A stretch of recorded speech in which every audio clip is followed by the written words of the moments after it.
আপনার যে কারিকুলামে আমরা স্কুলের যে পাঠ্য বই দেখতে পাচ্ছি সেটা সম্পূর্ণ সরবরাহ করতে পারেনি, সেটা ভিন্ন ব্যাপার, হয়তো দ্রুত তারা করবেন, আপত্তি নেই।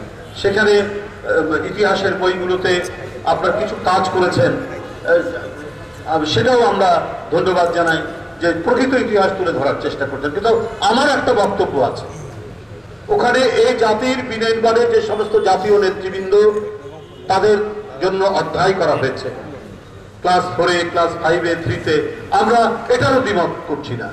সেখানে শেরে বাংলা ফজলুল হক, মজলুম জননেতা মাওলানা ভাসানী, সেখানে হোসেন শহীদ সরওয়ার্দী, সেখানে মরহুম শেখ মুজিবের নাম রাখা হয়েছে, ঠিক আছে, কোনো অসুবিধা নাই। স্বাধীনতার ঘোষক শহীদ জিয়ার কথা বলা হয়েছে, কিন্তু মুক্তিযুদ্ধের যে স্বাধীনতার ঘোষণা থেকে মুক্তিযুদ্ধের এখানে একটা অধ্যায় রাখা হলো না কেন? এখানে তো জিয়াউর রহমান তো শুধু মুক্তি মানে স্বাধীনতার ঘোষণা দিয়েই ক্ষান্ত হননি, সাথে সাথে পাকিস্তানিদের বিরুদ্ধে লড়াই করেছেন এবং পাকিস্তানি কর্নেল জানজুয়াকে হত্যা করে সেখানে একটি যুদ্ধ হয়েছে, সেই যুদ্ধের নেতৃত্ব দিয়েছে, তাহলে এর সাথে একটা ইতিহাস জড়িত আছে।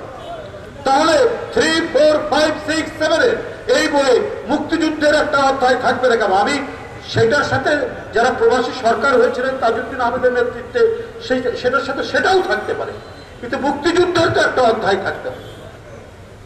যতটুকু কাজ করেছেন ধন্যবাদ জানাই, কিন্তু অসম্পূর্ণ থাকবে কেন? মুক্তিযুদ্ধ তো একটা বড় ধরনের ঘটনা।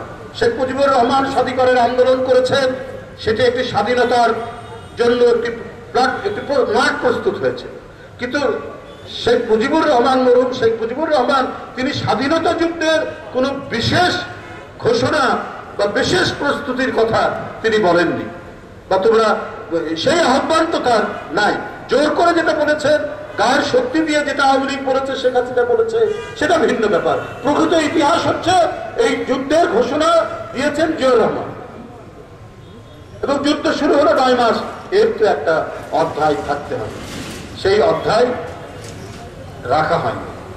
তা আমি সরকারকে অনুরোধ করব, ইতিহাস, স্বাধীনতা যুদ্ধ, স্বাধীনতা সংগ্রাম নিয়ে আপনার পূর্ণাঙ্গ ইতিহাস হওয়া উচিত।